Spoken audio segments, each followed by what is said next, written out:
Alrighty, hey guys, this is Garrison, and it's time for a long overdue update on our 2016 Lexus ES350.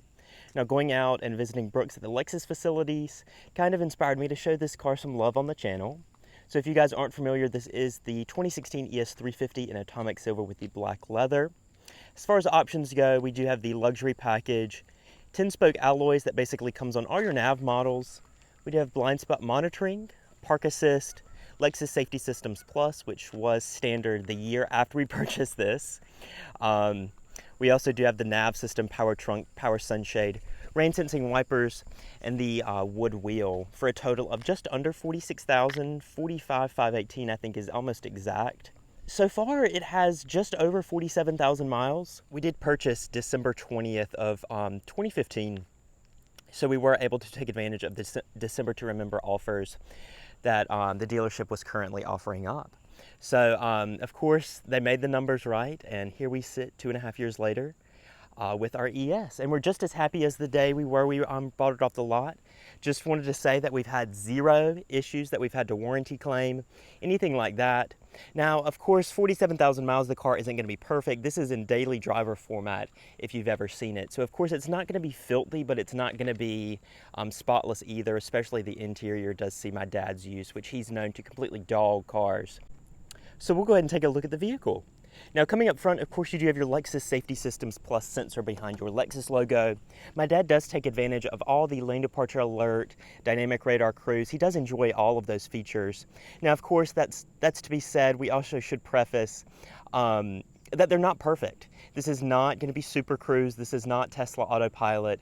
And so these systems do malfunction pretty regularly for me. My dad says they're not too bad for him, but the sensor will lose track of the car in front of it, speed up sometimes, and then it will sometimes sense a vehicle in the other lane if you're going around a corner, and then automatically flash brake on the center screen. So there is definitely some improvements to be made with the system, but nonetheless, dynamic radar cruise works really well when you're out on the open road on the highway, and then lane keep assist does a pretty good job of not being too intrusive and also keeping you safe in your lane. We do have the bi-LED headlights. They do work extremely well lighting up the road. We also do have our traditional Nike check daytime running light, as well as LED fog lights down below that. Park assist on the front bumper. Now, a little bit of wear and tear. We do have some rock chips up here on the hood. Dad did order some touch-up paint for those.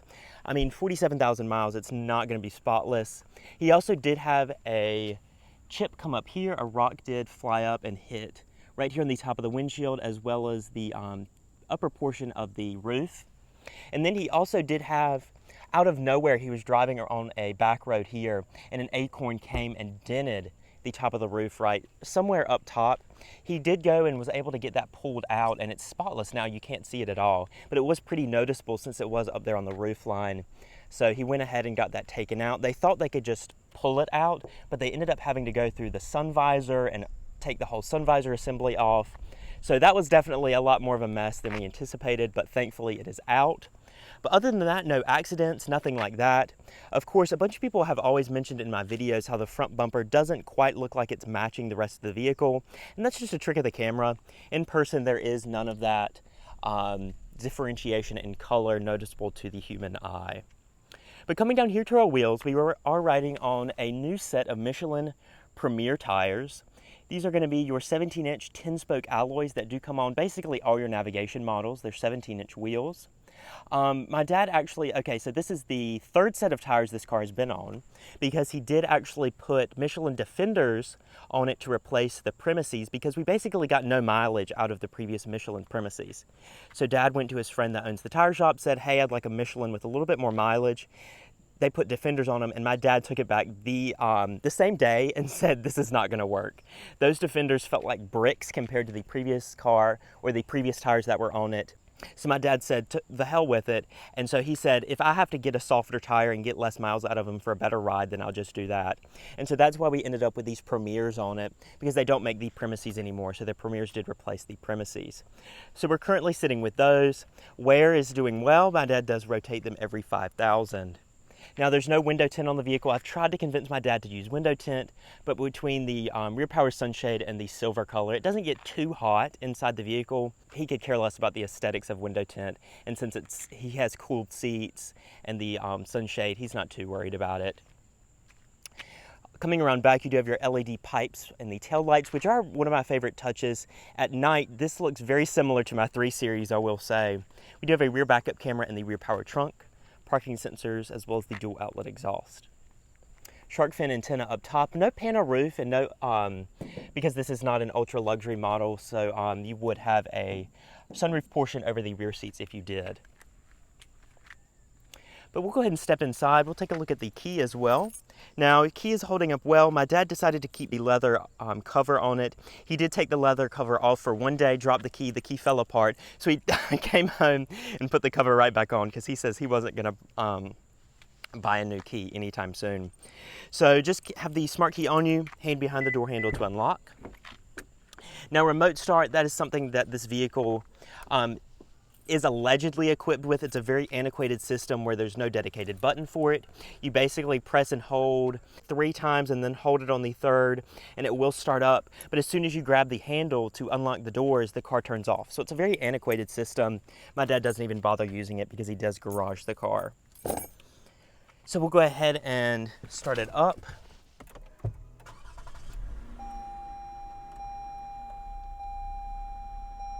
As you can see, the little animations right there. And we'll check out underneath the hood.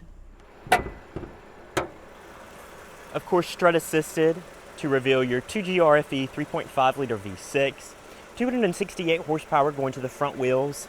Now, after recently driving Brooks's ES350, it's a completely different sensation to drive a high power V6 front wheel drive car, because I really haven't driven this car recently and I don't drive it a lot. You're basically, the best way to compare it is in Brooks's car, rear-wheel drive IS, when you floor it, you're thrown back in your seat. In this car, you're holding onto the steering wheel for dear life. This is a lot of power to the front wheels, and anything like a V6 Accord, a V6 Camry, a V6 Avalon, all of those vehicles will give you the same sensation of you're holding on for dear life when you're flooring these cars, because there's a lot of power going to the front wheels. This car will hop. Traction control does kick in, so it's a very fast car. 0 to 60 in 6 seconds, 6.5 seconds, so definitely more than adequate for this vehicle. But absolutely no issues with powertrain, so just oil every 10,000 miles, and that's it. Now we are, of course, getting close to the 50,000 mile bumper-to-bumper warranty expiration, since we do have 47,000. So if any issues show up, we'd like them to go ahead and show up. But as you can see, as we said, daily driver format, his weather techs are doing their job at keeping the floor clean. As you can see, as far as seat wear goes, these are the real leather seats that come on the luxury package. And just normal wear, my dad is by no means a small individual. So I'm glad he did choose the black leather, as it is a little bit more hiding of the wrinkles and such. We do have the full power driver's seat with your power lumbar, 3-person memory. Now the only thing I don't like about the memory settings is it does use the seat and mirrors, but you don't have radio presets that correspond to your memory settings, which is a little bit disappointing. So when I press my number 3 setting, my presets don't come up. So that's unfortunate, but nonetheless, first world problem totally. Coming to your door panel, everything is holding up well. All your padded materials, your real wood trim, padded stitched leather on your armrest, all automatic windows, power locks, and your power mirrors over here on the dashboard. Of course, you'd have your blind spot monitoring, automatic high beams, parking sensors, and then coming to your wood wheel, you do have the 3-spoke leather and wood wrapped wheel. Personally, I'm not a big fan of the wood wrapping on wheels. It makes your hands sweat.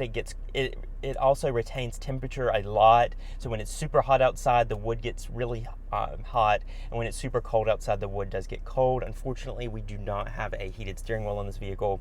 So in the wintertime, you're definitely trying to grip onto the leather portions of the wheel. But as far as wear goes, it's not too shiny, and thankfully, since the wood doesn't show wear as much as leather would, it's still going to look pretty nice for the years to come. Now we do have our LED automatic headlights with your automatic high beams, Rain sensing wipers over there to the right. And as you can see, my dad does reset after refueling, and we're averaging high 26 miles per gallon. When I got in, it was 27.3. After feeling that sensation of flooring a front-wheel drive V6 sedan, as you can see, we're back down to 26.9. But over here on your navigation head unit, as you can see, it's an antiquated system, all controlled through your remote touch interface down here. It's definitely not used. I mean, we used it on our recent road trip down to Tampa that I will insert pictures here of. We drove the car about 10 hours down to Tampa, Florida to board a cruise ship, and this vehicle was more than adequate to hold 3 people and their stuff comfortably down to Tampa. But we did use the system for that just because highways are pretty much on the system. But in-dash navigation systems just can't compete with the current Waze setup or Apple Maps or even Google Maps, stuff like that. It's hard to beat those systems that update regularly. Down below here, you do have your dual zone auto climate, tri-stage heated and vented seats, as well as your rear power sunshade, eco, normal, and sport driving modes, as well as your shifter for your auto transmission, sport mode and manual shift, and then reverse, you do have your rear view camera right there. Power sunshade will retract. Glove box, plenty of room down in there. Dad's got his road snacks in there. And then your passenger seat does look nice. My mom actually did push in the lumbar support button over here, but we were able to get it out, thankfully. Frameless rearview mirror with your garage home link settings in there. Mirror and vanity lights on your sun visor, as well as your LED illumination and your sunroof up top. So let's not make this video too long. Let's check out the rear seat. As you can see, we're back here. Very rarely do we have all 4 people in the ES. So, I mean, this doesn't get a lot of use besides his briefcase bag over there that usually sits here. But stepping in, behind my 5'9" driving frame, plenty of room. Adequate room, not enough room to slide your feet underneath the seat, but that could also be the WeatherTech mats. You do have your elastic mat pockets right here, as well as your vents and your 12-volt outlet down below there, as well as your cup holders and nice padded armrest. Looks like we have a nice police visitor over here. But getting out,